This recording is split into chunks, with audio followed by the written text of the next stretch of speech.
That I can afford a school of 500,000 naira, does it mean I necessarily need to send my child to that kind of school? For me, coming from the educational perspective, the answer is no. That I can afford anything does not mean that I can afford a phone of 100,000 doesn't mean I should go for a phone of 100,000. I mustn't exhaust whatever my budget is. If I can find value, quality, purpose for less, why don't I go for it? So that I can afford a school of 500,000 naira and I go in there, and that's the only school within the neighborhood, but they don't seem to be teaching. So with all the efizzy and all the, panache and all that, they still make terrible grammatical blunders. I mean, they are teachers and stuff. I'll take my children away from there. I need to be guaranteed of extreme value. When you think of some of these factors, feeding, transportation, other small fees, I think some people even pay lesson fees separately from school fees. What really should the parents be looking at? It's a mixed blessing. It could be some bit of a terrible situation here. I'll tell you, most of those things are decided to by the parents. It's crazy when you attend PTA meetings in schools and you hear some suggestions parents are making. Now, when because you want to prove that this is British education, Montessori, a butty school, curriculum. You actually have certain parents on their elitist note, right? Walk up to the proprietor and say, "I don't want to say. Why don't you jack up? Why don't you double your school fees? Because a keke just drove in here to drop children, and is this what you accommodate in your school?"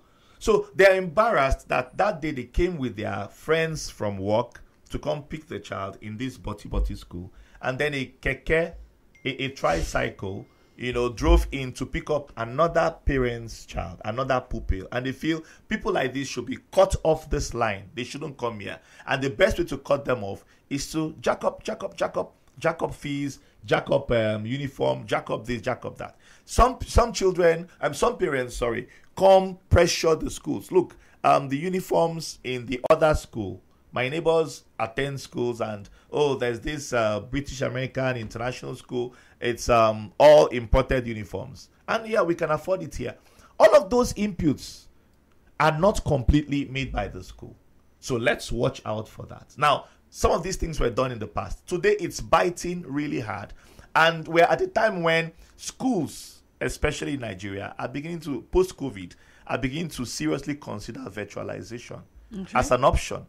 Because in COVID, there was some bit of learning. Now, it's not completely a package now because it's still being experimented. All of these things are arrangements. Well, let's see what policy can be evolved by the schools to see how we can accommodate this. So when you stay at home to learn, you don't need to wear a uniform. Now, it's not strong. I'm not saying it should be now. I'm not a policy maker.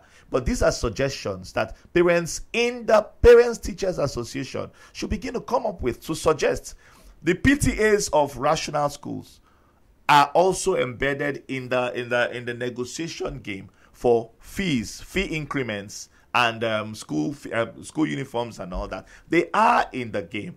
That is where there is participation. But when they call for Parents Association meetings, you don't attend. How do you get in the mix of all of that? So you can only but complain. Then the third thing I'm going to say, government in this part is not properly driving at policy, because ideally this is a jurisdiction. There is the State Ministry of Education.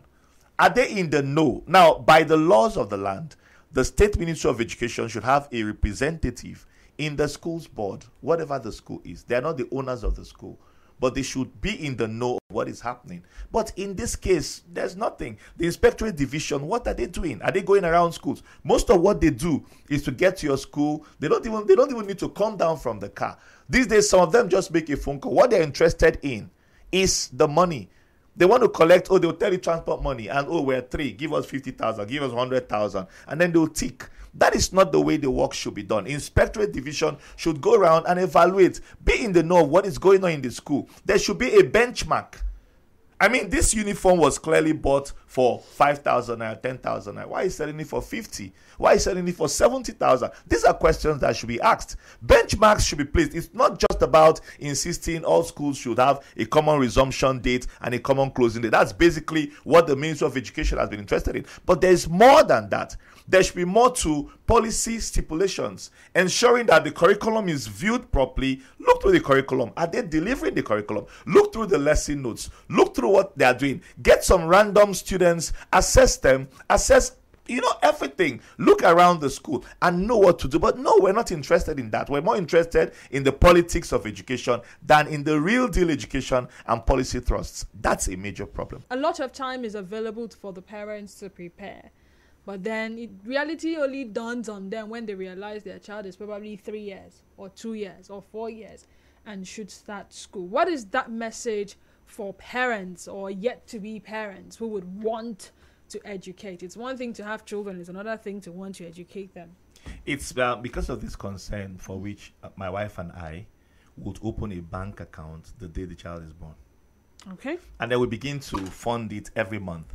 You can imagine that we began to save for the university, tertiary schooling of my children from when they are born. And so every month we set aside as little as 10,000 naira. Now calculate that upon when the child is 10 years old. If you save 10,000 naira every month from the day the child is born, when the child is 10 years old, the child would have you'd have saved 1.2 million naira.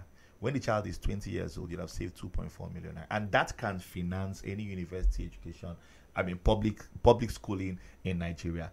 We don't do that. So we wait until it's time to get into school before we now start looking for how to borrow money and how to. I think it's personal. It's a personal issue. We should plan ahead, even when it's not time.